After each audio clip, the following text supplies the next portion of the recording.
Hello, my name is Patrick Tomaskovich. I'm a junior biomedical sciences and entomology double major from Houston, Texas. I'll be defending the Culex quinquefasciatus mosquito, also known as Culex fatigans.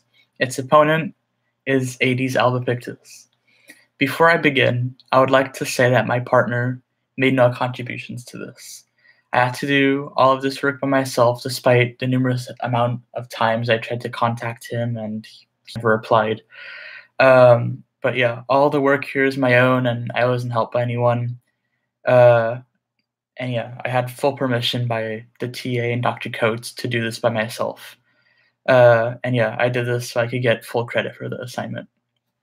So without further ado, Culex quinquefasciatus is more commonly known as the southern house mosquito. It's a medium-sized mosquito that is found in tropical and subtropical climates around the world. It's mainly brown in color, and females blood feed, whereas males don't. The males can be distinguished from the females in that they contain large palps and bushy or feathery antennae. The abdomen also has pale bands, and the antennae tend to be shorter than the proboscis, which is not curved, but straight in nature.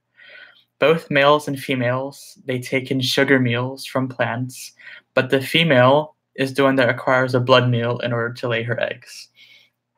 Being nocturnal, these mosquitoes feed on the prey, and they lay their eggs on rafts in very nutrient-rich water. These eggs, they then hatch into larvae that undergo 4 instars, and then they become pupae, and then become adults.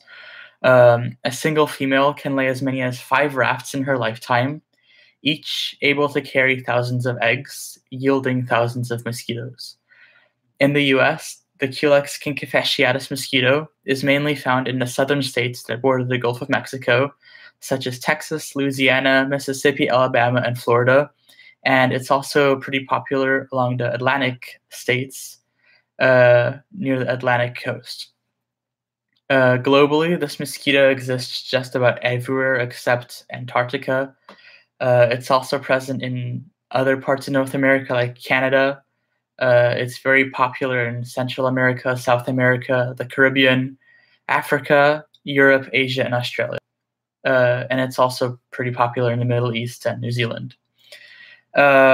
But yeah, this mosquito is an opportunistic feeder, and it makes an excellent vector of many kinds of diseases, such as lymphatic filariasis, many forms of encephalitis, West Nile, Zika, and avian malaria. One unique characteristic of this mosquito is its wide distribution, as well as its large population size and close proximity to human populations. It's well adapted to the urban environment, and it's key to why it is such an effective and important vector. And yeah, basically all of these are valid reasons why the Culex quinquefasciatus mosquito is more dangerous to humans than Aedes albopictus. A possible argument that my opponent could have would be that their mosquito, Aedes albopictus, is more populated and higher in numbers, thus deadlier. I would disagree because Culex quinquefasciatus is by far more dangerous because it's spread out all over the world and it's in large numbers, not just concentrated in one area. But yeah, it has the capability to vector various kinds of encephalitises, West Nile, avian malaria, and various forms of filariasis, as well as Zika. I mean, if a bunch of birds are dropping dead from the sky, and that doesn't scare you, then what will?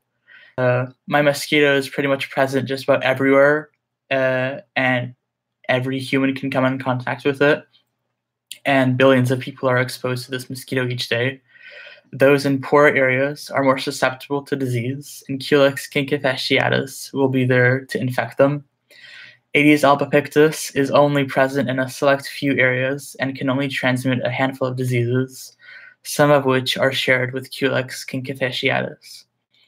My mosquito also reproduces in larger numbers. It's harder to get rid of due to its urban and non-urban interactions, and it's an older and more ancient mosquito that has a history of human deaths over the course of ancient and present human history. My partner would probably respond to this by saying that their mosquito is better and deadlier because their mosquito is better at adapting to new environments, or that their mosquito is more capable of transmitting deadlier diseases in higher numbers. Whereas I would respond by saying that my mosquito doesn't need to adapt to anywhere because it's already everywhere. Also, instead of being selective to just a few places where it can reproduce and lay its eggs, my mosquito can lay its eggs anywhere where there is water. So not only do my mosquitoes come out faster and in larger numbers, but they're also present in a lot more places than Aedes albopictus. Yes, Aedes albopictus may have 390 million infections of dengue fever each year, but of those, only 25,000 people die, which is a very small percentage. In my opinion, it doesn't matter how many infections occur each year. In terms of danger, it matters how many people you impact globally and how many different kinds of diseases have the possibility of being transmitted. If we were talking about deadly, then yeah, Culex quinquefasciatus would be toast. It wouldn't be deadly. But we're talking about danger, and in this case, Culex quinquefasciatus is definitely the winner. To conclude, Culex quinquefasciatus is a very dangerous mosquito to human health due to its sheer numbers globally, as well as its vast variety of harmful diseases that it can transmit. Culex quinquefasciatus has been extensively researched in the lab, and researchers have even managed to map out its entire genome. This can lead to new areas of study where researchers can focus on decreasing population sizes of Culex quinquefasciatus by releasing sterile males or targeting certain parts of its genome through various pesticides. By researching this mosquito, the world will be a safer place and less people will suffer from diseases such as West Nile and Zika. That concludes my debate. Thank you guys for watching.